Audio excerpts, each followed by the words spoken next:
Hello,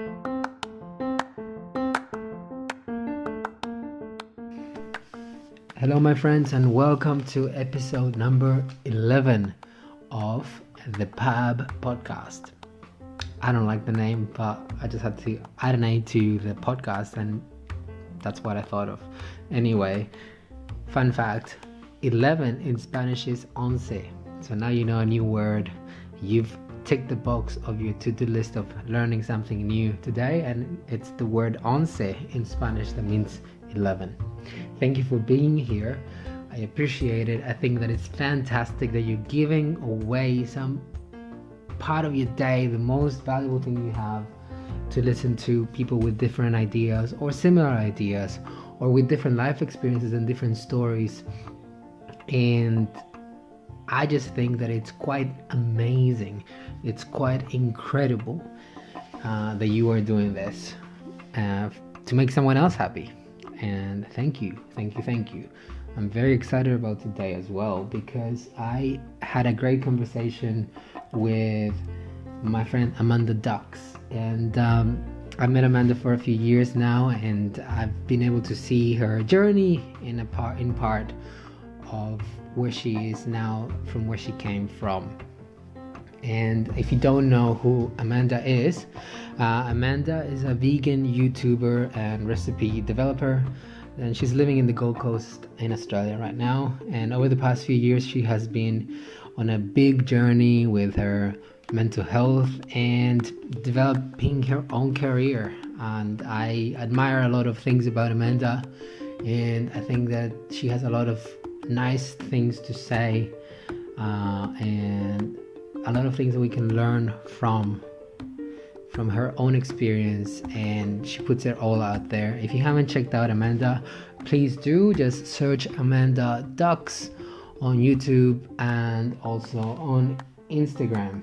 Amanda is a great lady, fabulous person, and a beautiful being. And we just had a really nice conversation today about veganism and mental health, about positivity and things of that sort. So without a further ado, if that's how you say, further ado, please welcome the conversation I had today with Amanda Ducks.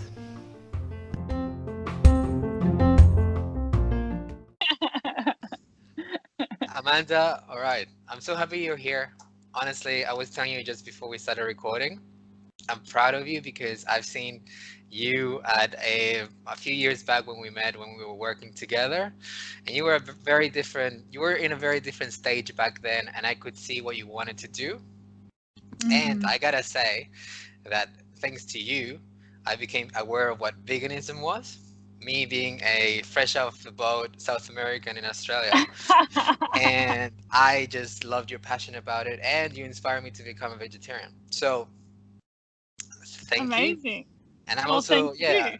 as I said, I'm really proud of you because I've seen your journey or parts of your journey. And I'm really happy that you're here. And thank you so much for taking the time to just talk to me. Oh, thank you. I'm happy to be here. I'm like excited and nervous, but ready to talk about whatever you want to talk about. And whatever you want to talk about too. So if there's Yes, anything true. you want to say or anything you want to ask, just do it. All right, will do. What I'd like to start with is I always want to ask, what are you thankful for in this precise moment? And you can go as long as you want. Okay, what am I thankful for? Well, gratitude is something that, especially in like the past couple of years, I've really started to practice a lot more. And I'm probably going to go on a bit of a tangent here because I feel like finding gratitude in my daily life and like finding things every day to be thankful for Yeah. has been such a great thing in terms of like my mental well-being, and yeah, things like that. So at the moment, what I'm grateful for is the ability to work from the comfort of my own home. And at the moment, I'm really enjoying the ability to be able to go outside, go walking on the beach every day, And I'm also grateful, as cheesy as this sounds, to be able to do fun, creative things like this. And yeah, that's what I'm feeling very, very grateful for in this moment. That's awesome. And especially now during the pandemic, like you're based in the Gold Coast, so you guys have more relaxed measures? Yeah, we have like 9 cases in the whole state, and we have none on the Gold Coast. So at the moment, things are as back to normal, if you can call it normal, Yeah. as they can be.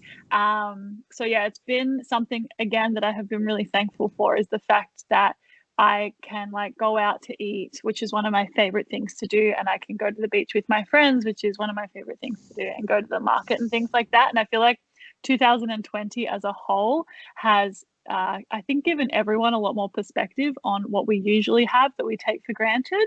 And for me, definitely, I felt that in terms of being able to go out to eat with my friends and go to the beach and go to the markets and things like that, which were things that I could just do every day, that suddenly I couldn't do anymore. So Yeah. yeah. Yeah, it gives you perspective about the things that you love and oh wow, oh I can actually do it now. Let's make the Yeah, most out of it. absolutely. Did you guys have a long quarantine period or stricter quarantine than now? Yeah, we did for maybe like a month, but it honestly wasn't very long. And I definitely didn't really feel the effects that I've noticed. Like my friends and family who live in Melbourne, I feel like I have been more like worried or sad for them than have felt living here. Like I've just been, yeah, so grateful for the fact that I have my normality didn't change a whole lot, except for having like I said, not being able to go out to eat and go to the beach. But other than that, we've never really had to wear masks or anything like that around. It's been, yeah, it hasn't been Melbourne-esque. Oh my God, yeah, Melbourne. We are the black sheep of Australia right now. Holy shit. It's Yeah, funny because I literally thought I thought that I was going to be going to Melbourne in July. Like I had plans to be there for like 2 weeks, and I was yeah. planning to go catch up with friends, and I was so like 100%. I was like, there's no way that I am not going. Like it's not a thing. And it got to like mid-July, and I was like, I am not going. That is not an option for me at all. Good, good decision.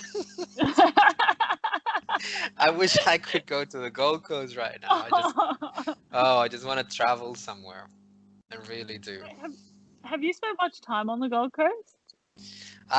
No, but I've spent like a weekend basically. So Oh, like that 4 days. is Like so it's nothing. that's something that you need to change as soon as you can. I know. And now that I have the perspective of being stuck in my state and even in my own city is yeah, Yeah. I'm definitely gonna take advantage of going to the Gold Coast because I got a few friends over there as well. So Hmm. they also tell me to visit. So I definitely will. You know what's so funny is that like you were probably the first, well, you definitely were the first South American friend I had ever had. And then I moved to the Gold Coast, and there are so many So South many. Americans of the Gold Coast. So Yes. many. Yeah, Yeah. there's so many And it's Brazilians like, and Argentinians because they hate the cold. yes, yes. Yeah. So, yeah, that's actually something that I thought of you about because last year I was dating a guy from, excuse my pronunciation, am I saying it wrong if I say Chile or is it Chile? It's Chile. Chile.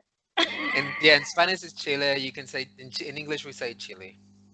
Chile, right. I was dating a guy from Chile last Chilean year. guys are the And best. well, I don't know what to say about that. But Oh no, yeah, we my can fellow leave it at that. Chileans, they always give us a bad name. Yeah, yeah, yeah, they do. But to be honest, I'm not surprised. That's why it's funny too. Oh my god. Anyway, Um, Amanda, so you are a full-time content creator now, and I think that's awesome.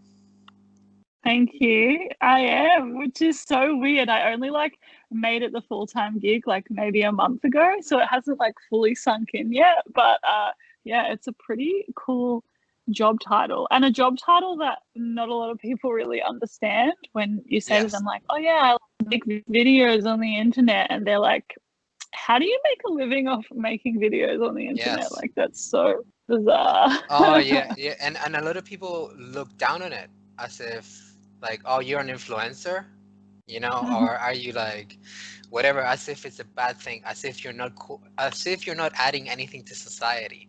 And I think that Oh view is so poor, is very closed-minded and very, very small. yeah, I do agree with that. I feel like I I do feel that a lot. Like before I was doing it full time, people would sort of say to me, "Oh, I'm so glad that you have a real job." And things like that. But the truth is that I have like literally never worked harder in my life than I am right now. And I've like worked in like the hospitality customer service industry for like 8 years before I like began doing YouTube full time. And I I definitely am working a lot harder now, and I am sitting at a desk all day. And I think that's saying something because hospitality is hard work. So Yeah, it is. It is. And I've been doing this podcast since May, like end of May, and I'm not taking it as seriously as a full-time content creator, and it is a lot of work.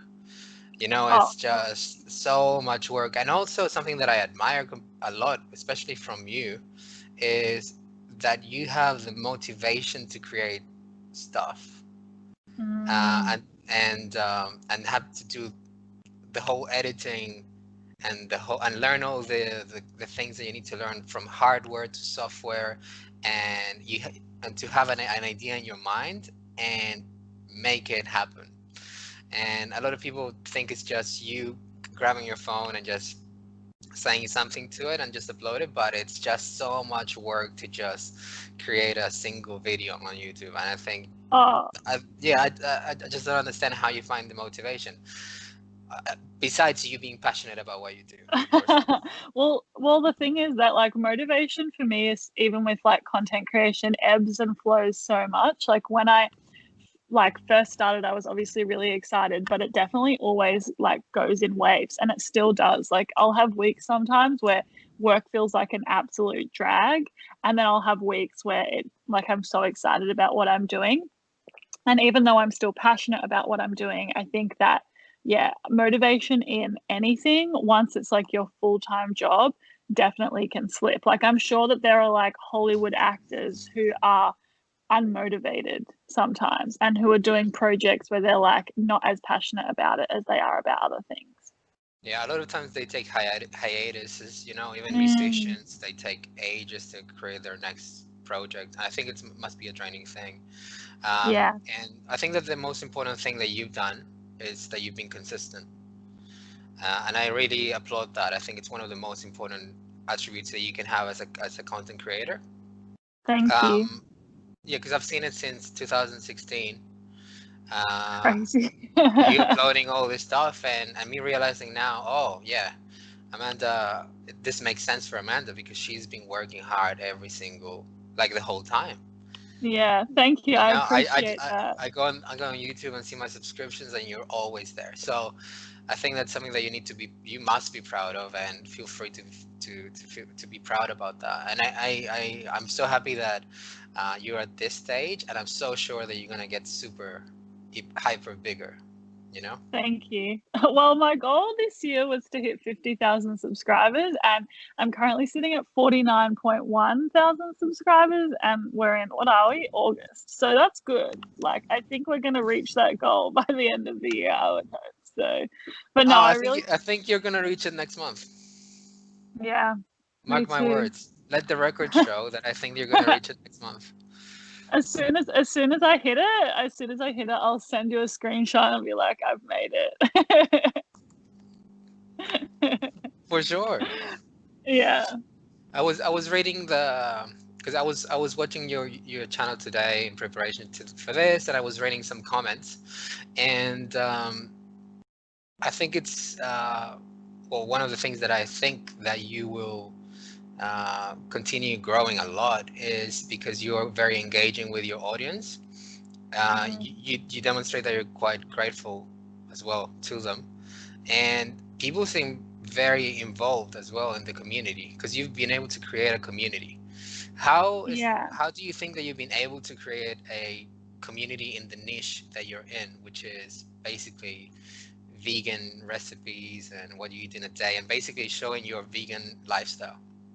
I really like this question because this is something probably out of my whole YouTube career. The thing that I'm most proud of is the community that I've built and the fact that I don't feel like I am on like a pedestal or anything like that. Like I feel like the people that subscribe to me are like my friends, and I will I spend a lot of my time responding to direct messages on Instagram and replying to comments on YouTube and always expressing my gratitude because I am so grateful and like genuinely wouldn't be where I am now without the people who like continue to support me.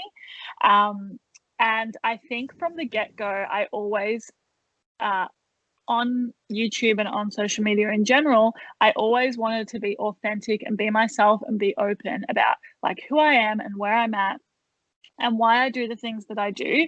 And that's why I feel like my relationship with my subscribers is more like a friendship than like them following someone on the internet, because I am just like completely myself. And a lot of the time I feel this sounds so like weird, but a lot of the time I feel more comfortable uploading a video being vulnerable than being vulnerable. Like if I met someone in real life and I'd only known them for a couple of days, I really, really would struggle to be vulnerable. Like I'm Yeah. someone who I've known people sometimes for like 6 months and I still struggle to like talk to them so openly, but then I will very, very openly talk about pretty much everything that I've been through online. And I feel like Yeah. that's the way that I've been able to create community and create friendship, because I really trust the people that are in my community. And I think that they really trust me to be authentic with them. And yeah, even from when I first started YouTube, I always liked to host like meetups and stuff. Like when I was in Melbourne, I would host meetups for people to come and make friends,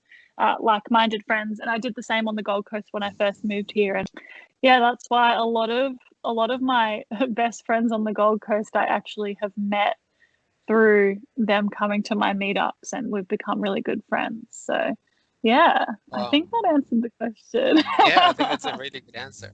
And why do you think that you felt more you feel more comfortable to be vulnerable online than face to face? Because I have the opposite approach. For example, if I meet someone for the first time, I feel super comfortable to just talking about anything about my life history and my thoughts and my opinions. But online, I struggle so much to just take a selfie. I just, like it's different for me in that way. Why do you think for you is easier to create that vulnerability online? It's really interesting. I think it comes down to more the fact that I struggle to be vulnerable in person. Because for example, like the way that I am online is like how I am around my best friends and people I feel extremely comfortable with. Whereas when I meet people, like, and a lot of my friends know this because I mean, I guess it was vulnerable of me to open up to them about not being able to be vulnerable, but I actually have opened up to a lot of my best friends and said to them, like, because I think you would know this, but I have social anxiety and just like general anxiety, and I have for a long time, and it's something that's a lot better now, but is still quite present in my life. And I think it's present in the sense that I always worry what people are thinking of me like Mm. in person. And Yeah. so because I'm always worrying about what people think of me when I'm like with them, or if I like say something that might be a little bit like weird, or I feel like I told a bad joke or something, I really struggle to let my walls down. And I've especially found that in like the dating world as well, as like a woman in her mid to late 20s who is currently not dating but was trying to date at some point. I have found it very, very hard to be vulnerable with people because I'm always like, yeah, putting on this kind of front and worrying what people think of me. So I think for me it's more the fact I really trust the people who subscribe to me, and I feel like when I upload a video, it's like out into the world. When I post a photo, it's out into the world and people are going to see it. And I don't really, unless I read the comments, which can sometimes be hard, um, I don't really have to deal with that initial like anxiety. Whereas when I say something vulnerable to someone or I open up to someone about something that I've been through, it can often be a lot harder for me in person because I'm so worried about how that person is going to react. Whereas Yeah. now, for example, I'm finding it super easy because we're like, we're talking over Skype and we're like, and I mean, I obviously know you. Um, and I have known you for a while, so it's like a lot easier. But if I were on a first date right now, I could not talk about this in any capacity at all. And maybe it is because when you're face to face with a person, there is immediate feedback. There Mhm. is nonverbal cues, there is tonalities, there are actual answers or silences to whatever you say or to whatever joke you say. So probably that also affects a lot of that. Totally. Yeah. Yeah, I definitely agree. Like I feel like it's a lot harder, and then I also don't know how I'm going to react to what they say. Like I'm a crier and I cry over a lot of things. And so it's like, oh, what if I tell someone something about my life and they start digging deeper and then I start crying, and it's like, but it's something I'm working on. So Yeah. hopefully being vulnerable online will teach me that I can be vulnerable in person too. Do you think that being vulnerable in person is something that you need? Uh Oh, that's a great question because I feel like I am once I know someone, I find it very easy. Like for example, my best friend and my housemate, I will say literally anything to her. I will think the silliest thing and I will say to her like, I feel like my hair looks bad today and like I don't know, whatever. And she and me, I trust her and I know that she's not going to say anything like negative or whatever. So yeah, it's kind of weird because I feel like it just depends on the person as to whether I can be super vulnerable, but I do really believe in strength in vulnerability and I encourage my friends to continue being vulnerable. So I definitely, in saying that, also encourage myself to continue being vulnerable and challenging myself to be vulnerable when I feel scared of, doing so. Yeah. I remember that when we became friends back when we started that job.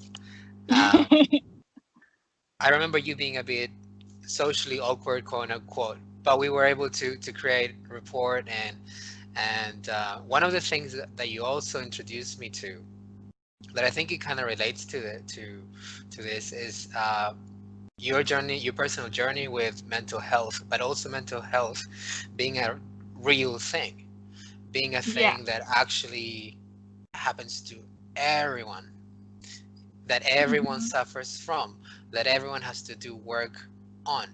So Hmm. personally, I thank you for, because I think you were super vulnerable in opening yourself as well, because Mm. um, it wasn't.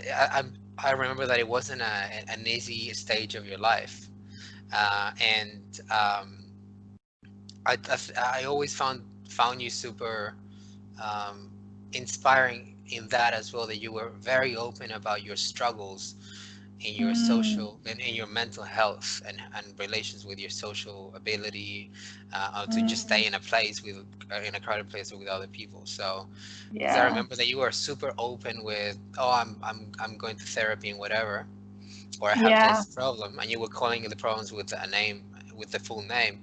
And me coming from my background, Latin American, there is a lot of taboos with that. So Right. yeah. So how do you think that? Why do you think you're not vulnerable enough in person? Because I think you are super super strong because you're vulnerable and Well, you can open I yourself up. I really appreciate that, and I feel like I really appreciate you bringing that up because again, it gives me perspective on like how far I've come in my mental health journey, and perspective in the fact that I have always been wanting to get better and like wanting to improve.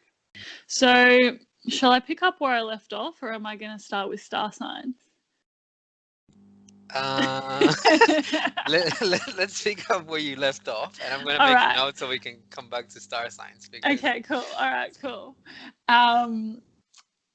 So I was talking about the fact that I really appreciate that you brought up how I was like 3 or 4 years ago, because I feel like that gives me the perspective of A, how far I've come, and B, the fact that I have always been very in tune with the fact that I wanted to get mental health help. Like that's always been something, like I never wanted to like sit in my depression or sit in my anxiety. Like I wanted to work through it. And I think that a few years ago, that was one of the hardest things for me because I was really wanting to work through it, but sort of struggling with the how to work through it, I think. And so I can't remember what your question was, but I remember that that's where I was at. that's the important part, though. I think what I said it was that I can, or it's not that I said it, but now that I want to say that I've been able to see, and now I can compare from when I first met you and you were really struggling with this to now. And sometimes, as you said, probably we need like a third party opinion or someone that it's on the sidelines, that is not completely caught up or super linked to the emotions, that a lot Totally. of times just yeah can um, make us lose the perspective that we need Totally. for the things that are real. Mm, mm. I feel like it's so interesting to think about like the person that I was, or like the person that you were like 3 or 4 years ago, or like 10 years ago even, and look at the way that we handled things back then versus the way that we would handle things now.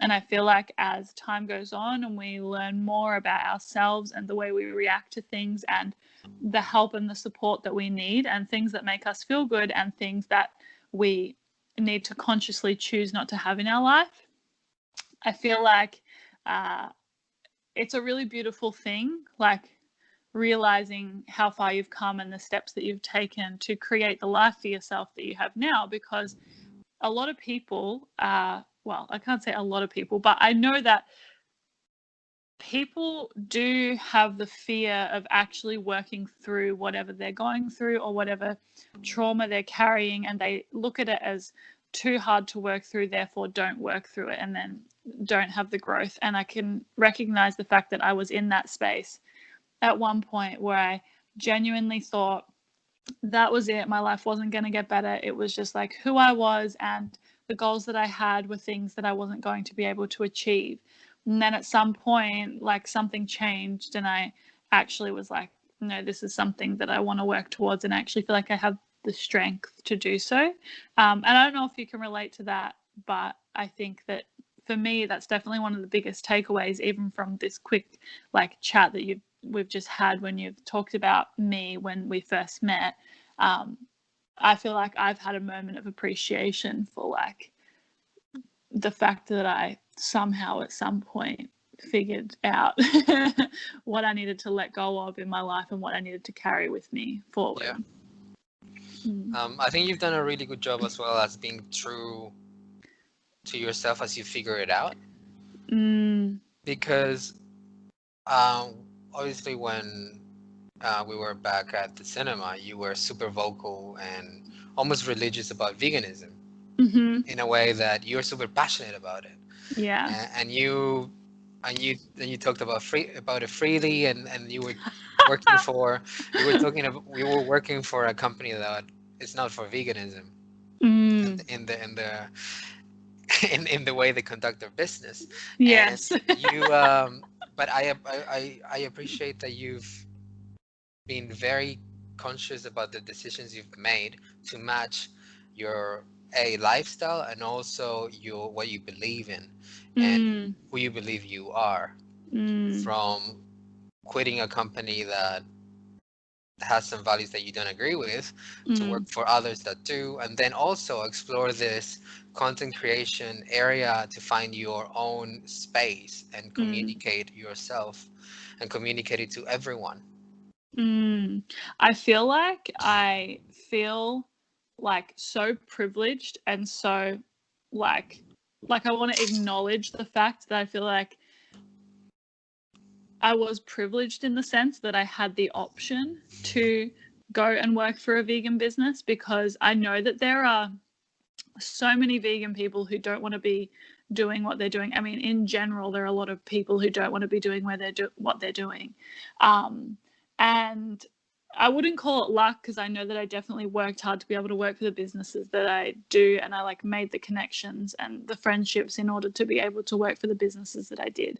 But I feel like doing that and like moving into more of like a vegan space and connecting with more like vegan people really made me acknowledge how passionate I am about veganism and how much I really want to show that veganism is something that I personally have found like really easy and doesn't need to be like this huge like I'm vegan thing, which for me at the start when I first became vegan, it was like veganism was like my whole entire life and I didn't really want to talk about anything else. Whereas now it's like a very important, beautiful part of my life, but there's so much more to me than just like my diet and the lifestyle that I lead. And I feel like I learned that through meeting lots of different vegan people, and seeing the journeys that they've been on. And yeah, it's pretty cool. Like that before I was doing YouTube full time, I got to work for a lot of plant based businesses. And um, yeah, that's something I'm really grateful for. I've met a lot of really cool people.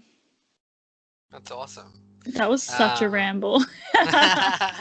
the way that you also conduct your veganism is something that I'm quite interested in, because I think, I'm not sure, correct me if I'm Mm. wrong, punch me if you need to, but I think that you approach veganism from an intuitive eating Hmm. perspective. Yes. Okay, because 2 episodes ago, yeah, 2 episodes ago, I first I had a chat with Zoe Nicholson, who is super. She's a huge advocate for intuitive eating. Mm. You can go back to that podcast if you wanna listen to what she has to say. She's awesome. Uh, and how do you manage it with your veganism? How does it work for you, not being a nutritionist or a dietitian, and why does it work for you? So I think when I first became vegan, I got really wrapped up in what a lot of people were doing online. And I've been vegan for over 5 years now.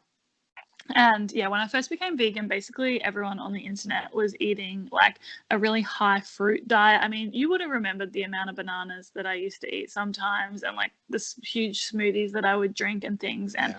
that's because that's what everyone else was doing. And to me, that's what veganism was when I first became vegan. And even though I became vegan because I didn't want to eat animal products from an ethical standpoint, I also was like, okay, well, this is what heaps of fit, healthy people on the internet are doing, so that's exactly what I'm going to do as well. And if I'm honest, in reflection, upon reflection, it definitely didn't really work for me, and I was doing it because that's what everyone else was doing and that's what I felt like everyone had to do. And over my journey of being vegan, I have just really realized what foods I love and what foods my body really thrives on. And I feel like I'm someone who now is very in tune with my body, whereas I used to put a lot of pressure on myself to eat a certain way to fit into a certain box. Now I'm like, if it's vegan and I crave it, I'm going to eat it. And because I've been vegan for so long and I have slowly like opened myself up to heaps more plant-based foods that I never ate before I was vegan, I really can personally feel the difference in like what I eat and what makes me feel good and things like that. And I don't think intuitive eating, like, I think when you say intuitive eating, it can sound super simple, just like eat, if you crave something, eat it, right? But like, honestly, I could eat a chocolate brownie every single day because I love chocolate brownies so much, but that's not what makes me feel good. And so it's more for me, and this is how I try and explain it to my community on YouTube, which something I'll touch on in a sec is the fact that a lot of my community on YouTube are young women, and I have a great percentage of subscribers who have struggled with restrictive eating tendencies and eating disorders, and that is something I am very, very conscious of, and that I really try and be a good role model with. I think that yeah, for me, intuitive eating is now like, okay, I wake up in the morning and I feel like something sweet, or like I feel like something chocolatey or whatever. I will honor that craving rather than being like, oh, well, no, I'm on this strict diet where I eat like this for breakfast, this for lunch, this for dinner. These are my snacks. Like, I really believe in the fact that if I crave something, then I should eat something that's going to satisfy that. And I don't mean eating a chocolate brownie every day. I mean like maybe eating like a sweet snack that's going to fulfill that sweet craving.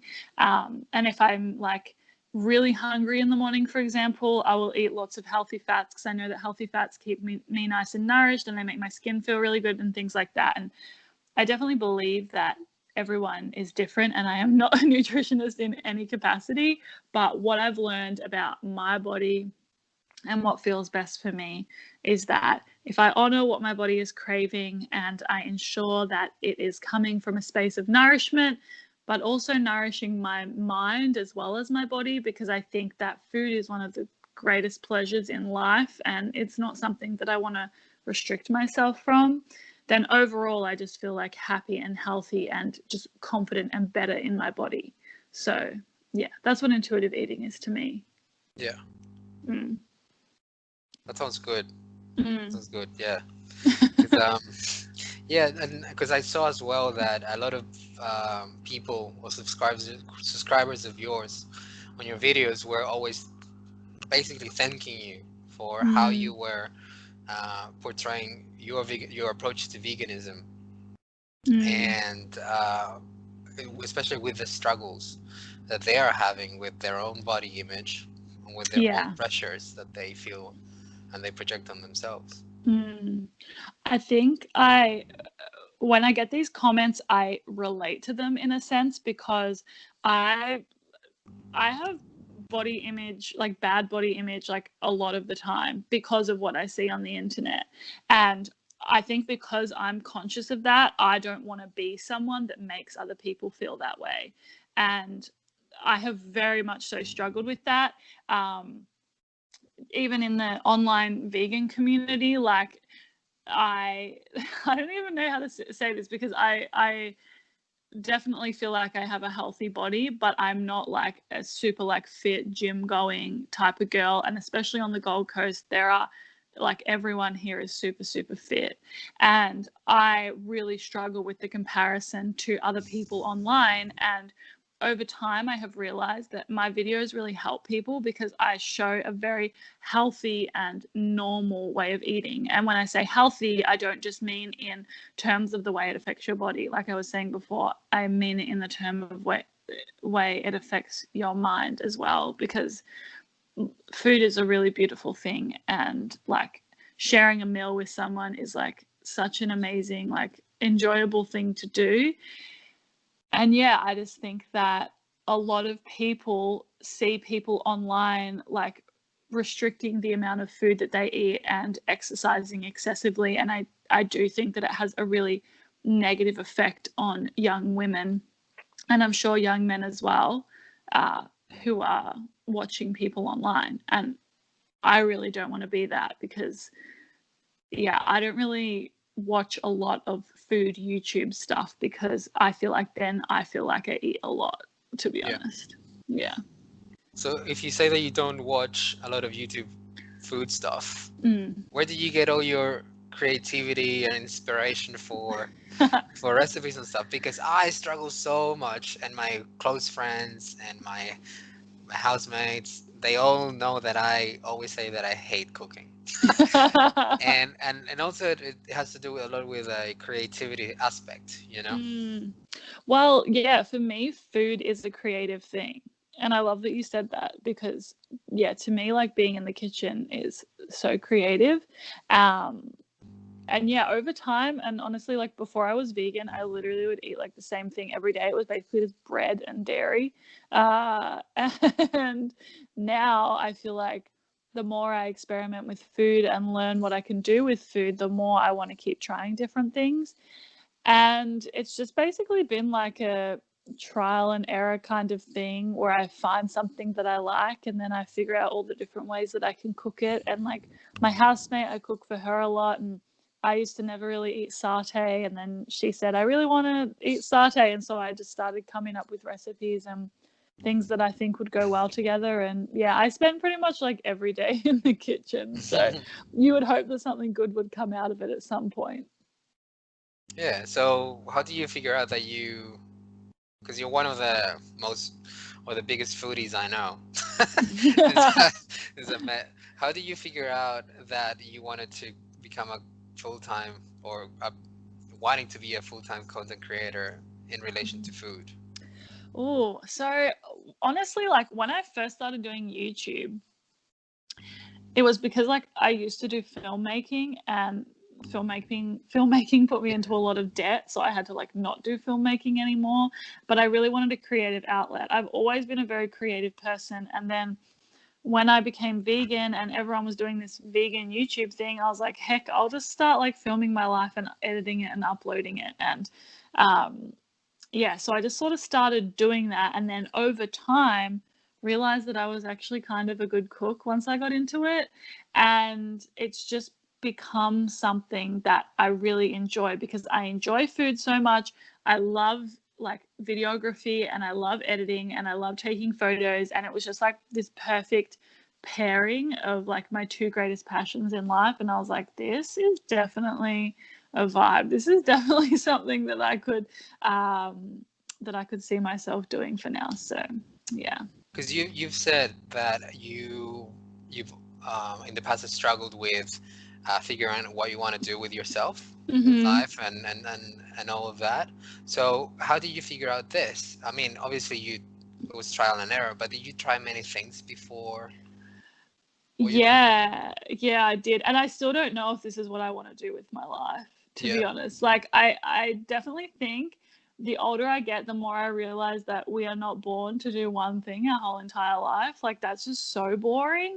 And personally, not for me. I when I was younger, I thought I wanted to be a teacher, which I don't really like kids that much. I'm not a super maternal person. Like I don't know why I thought I wanted to be a teacher. And then I thought I wanted to be a filmmaker. So I started doing independent filmmaking. And then I went and studied environmental science, which didn't last long. And then I went back to hospitality, and I just went into like hospitality management roles. And then I would leave and get into another hospitality management role and leave. And then, like I was saying with the whole giving up filmmaking thing and then starting YouTube, I just started like taking photos, and I was like, I'm actually kind of good at this. I didn't realize that it's what I wanted to do. And I didn't realize I'd be good at social media, but I've kind of just like learned it along the way. And I'm just like currently like riding the wave, and I'll see where it goes. But I definitely am not like 100% I'm going to make YouTube videos or like do social media for the rest of my life, because I mean, who even knows how long social media is going to last? And I feel like I'm someone who really likes change in life. So I definitely could see myself changing at some point. But for now, I'm happy. So that's good. I do think that you're a bit of a teacher in a sense. I don't think that you Oh. teach kids. Uh, what I see is that you'd love to communicate what you love. You Oh, for love to sure. communicate the things that you know. And in the end, that's what a teacher is. I It's just mean, someone that communicates information about some discipline, some subject to other people that want to learn about it or they're forced to. But yeah. But you do that in your channel, you do that on YouTube. You talk about mental health, you talk about vegan recipes, you talk about your own personal struggles, and Mm, people relate to that because they want to learn those things. And now I'm like listening to you about different things about content creation, about your history or your story. mm. And that's also something that you are teaching because you like communicating. I feel like this whole podcast episode is basically you just like enlightening me about myself. You know what I mean? Like I'm learning about myself. You know what I mean? Yeah. Oh goodness. I know what you mean. I've learned a lot about myself doing by talking to other people. Yeah. Well, I feel like that is how a lot of people learn about themselves, right? Is like the way that we communicate with others and the relationships we have with other people is what teaches us so much about ourselves. Yeah. So yeah, it's awesome that the podcast is, teaching you things about yourself. That's cool. Yeah, definitely. It is. Um, you wanted to talk about star signs. I think I was just, oh yeah, because a lot of people like compliment me on my like optimism and my positivity, but like I feel like you are an exceptionally positive person, and from like the day that I met you, you have always been so positive, because sometimes I can have like a lot of negative talk and just be like kind of caught up in my head and like worried about things, but you're always just like, whatever happens will happen. Like that's the kind of attitude that I get from you. And that's why I was wondering what your star sign was, because I was like, Okay. well, maybe that could tell me something about that. Yeah, it's so my star sign is I'm Cancer. I'm a Cancerian. So Ah, I don't think that with the stigma that Cancerians have are necessarily positive. well, I don't really know.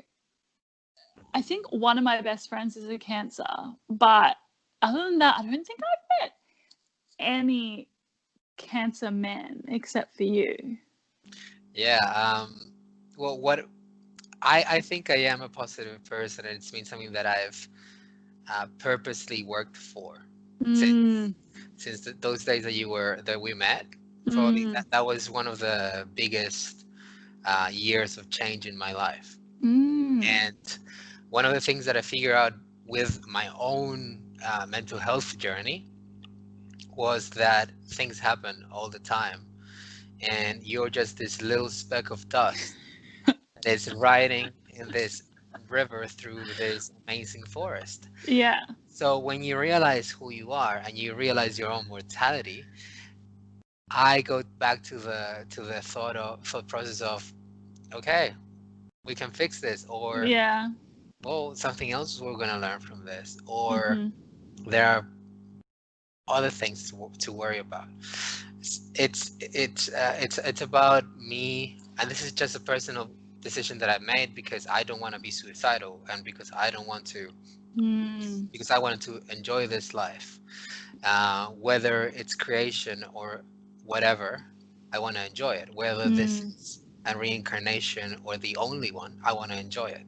So the mm. way that I found out personally that I can enjoy it is by not worrying about the things that I can't control. I really appreciate that a lot, because I feel like I'm I'm still on that journey. I'm not where you're at right now, but I have the intention of like not worrying about the things that I can't control. And I feel like uh you I don't know if this happened for you, but personally I got to this point where I just realized that like life is like the biggest fucking blessing. Wait, can I swear on your podcast? Is that okay? Please fucking do.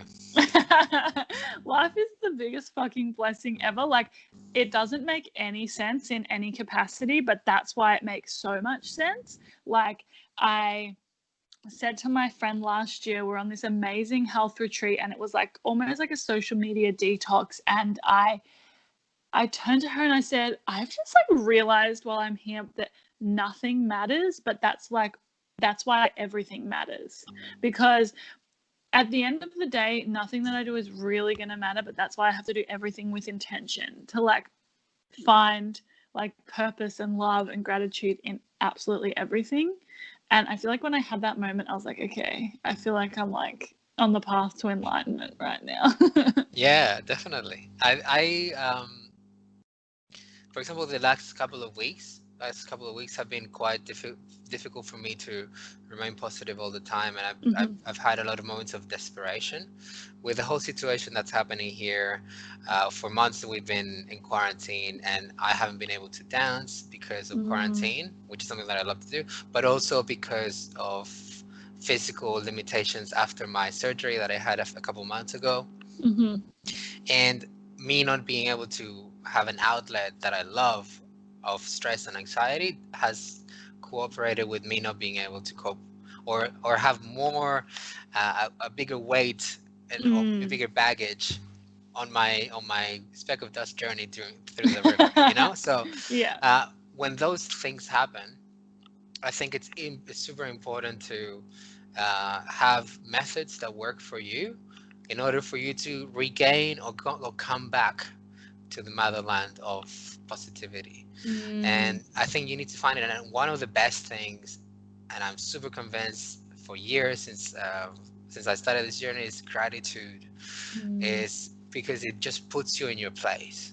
It just gives you the perspective of anything. And I think that we, at every single point in our life, there is something that we can be thankful for in any given situation. So, yeah, for me, that's why I always try to start with during this podcast, you know, is what are you thankful for? Because it just creates a different atmosphere straight away, and it Totally. just puts us in our place.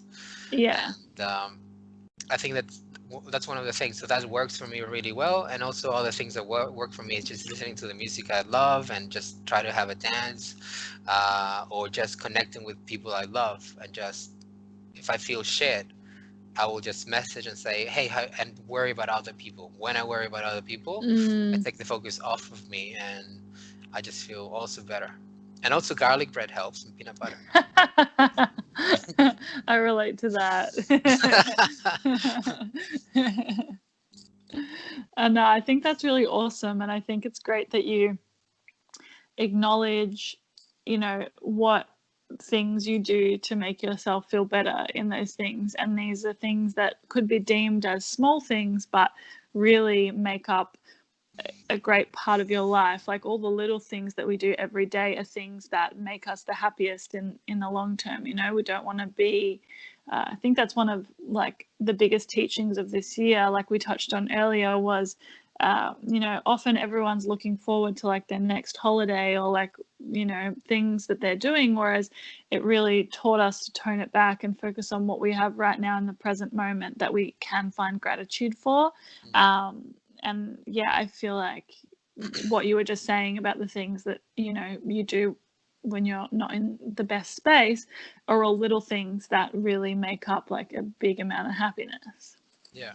And I also think that content creators like you that have a following, and that are open about their shit times or their struggles or when they're not doing so good, it's just really good to normalize that life happens to everyone. Yeah. Because we naturally compare ourselves to others, and we tend to compare it to people that we admire. And when we realize that there's people that we think are cool that actually have the same shit times and the same struggles or insecurities as I may have, and we can relate to that, that just changes a lot of things and gives a lot of people just a lot of hope and a lot of reasons to actually not give a fuck about a lot of stuff. Totally. Yeah. Totally. Yeah. Yeah, and one of the things I really want to share now, it's that that really helped me also be happier, is when I finally understood the concept of living in the moment. And for me that was dogs, and this is how I understood it, is that I love dogs, since I was a kid. Mhm. And I was watching The Dog Whisperer, and he talked about how dogs live in the moment. And I was like, fuck yeah, that's true. Because dogs love you the whole time. All the time, Mhm. they're just like wanting to do something or rest or just eat. And they do everything with such intensity and passion. And like, for example, I'm pretty sure a lot of us have just hit a dog without wanting, and you've heard the worst sound in the universe, that is a dog crying. But then the Mm, dog comes back to you and still wants your affection. In the end, it's all about the present time and how we can let go, as dogs do, that they just let go of the moment. mm, And and that's something that I could understand.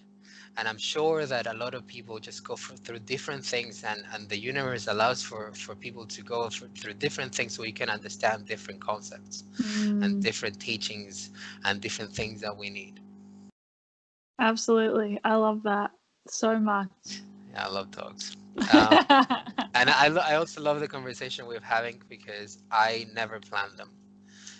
Mm, And I think that, as I said before, I'm just super happy with the journey that you've taken, the paths you've chosen. I'm very excited about the future you're going to have. mhm. And I'm very thankful that you took this time, and very honored at the same time.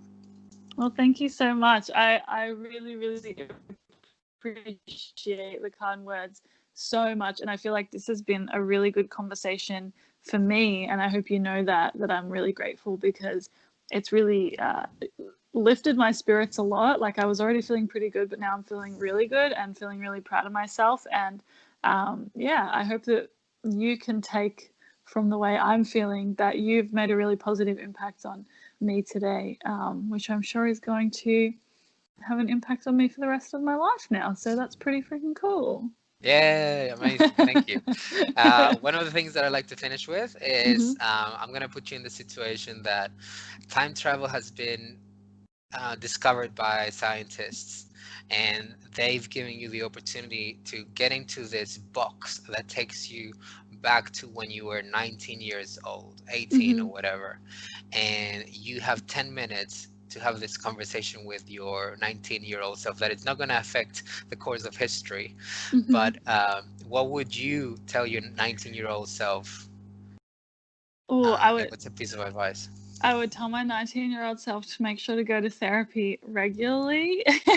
And I would also tell my 19-year-old self to um, do my best to live in the present moment and say yes to more opportunities, and don't let the fear of something bad happening make you say no, because I feel like that's something I have learned a lot about recently, is Yes. that I say no to a lot of things out of the fear that someone won't like me, or so many things, whereas I recently have started saying yes more, like to this podcast.